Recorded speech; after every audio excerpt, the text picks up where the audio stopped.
Yeah. What it is. I gotta find out. And what's crazy about that is sometimes we get lost in the betweens, where we get from the infancy stage to the intimacy stage. A lot of people stay in the infancy stage because they have that cop-out of, well, God knows my heart. That's a cop-out by saying, oh, since God knows my heart, I'm entitling myself or giving me the leeway to continue to do this lifestyle because at the end of the day, God knows my heart. That's why I tell people, be very careful when we have that type of framework of thinking, because I'd rather for people to know my heart, not God. Now, you know what I'm saying? Like God, like the judge, like bigger than Uncle Phil, like that God, like that judge. Like he knows the motives behind everything.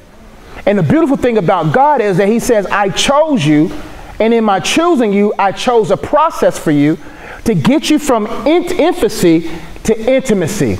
That's why you cannot get to intimacy until there's an interest. That's why God says, I'm going to give you an acquired taste for me. Because when we was born in sin, we didn't have no taste for God. We didn't want the water. We didn't want the alkaline. We wanted straight up Kool-Aid. Mr. Kool-Aid man, that's what we wanted. But over time, when we taste and see that he was actually good for me, that his affliction was good for me, this process was good for me, by hindsight being 20/20, now I can look back and say, man, I have came a long way. But at the same time, I'm not hindered because I have a longer way to go. It's because I know for a fact that 10 years from now, these sins shouldn't even be evident. Intimacy when it comes to relationships says, you know what? Till death do us part. Intimacy dies when you don't invest in it no more. In order for intimacy to thrive, we got to constantly invest. A fire goes out when you stop putting logs in.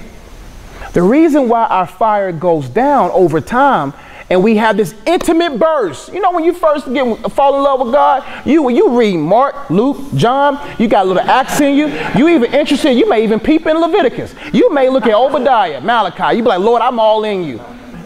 Zeal, but no wisdom. When you jump in a relationship, you infatuated about God. You're not even trying to be in love with God, because love takes time.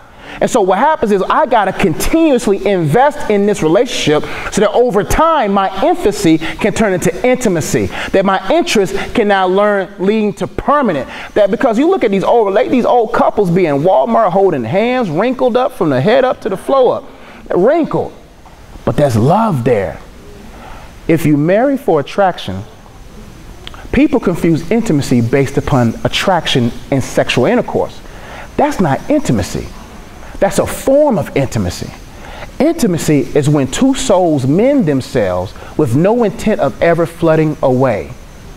That says, you know what? We're friends. I hope I can have sex at 70, but chances are 70, 80, I might not. But I'm still going to be holding my wife's hand because I'm still going to invest in it. Sex is the icing, friendship is the cake. And so what happens is we get so caught up in the icing, you eat too much ice, you get sick. At least cake can hold you for some time. You see what I'm saying? So when we understand that, this just doesn't work just to human and human. It works with God and human. That God, I'ma show up. We messed up not because we ate the tree. We messed up when we didn't show up. When God came in the cool day, say, Adam, where are you? When you don't show up, you start eating off trees you weren't supposed to eat from. But if you always stay in his presence and you always stay with him in the cool of the day, see, that's what I love about God. God didn't want to walk in the heat. He walked when it was cool. And what happens is he wants to walk in a place where it's comfortable for both of our relationships to thrive in. If there's no comfortable place, no war room, no prayer room, no nothing where you and God can meet, chances are you got to have a place with God to show up to. Don't have a sporadic relationship with God. Well, God, we'll go to Panera this day. Then God, we're going to go up the road this day. You got to have a place that's holy, set apart for you and him. Most people got those rooms with all white.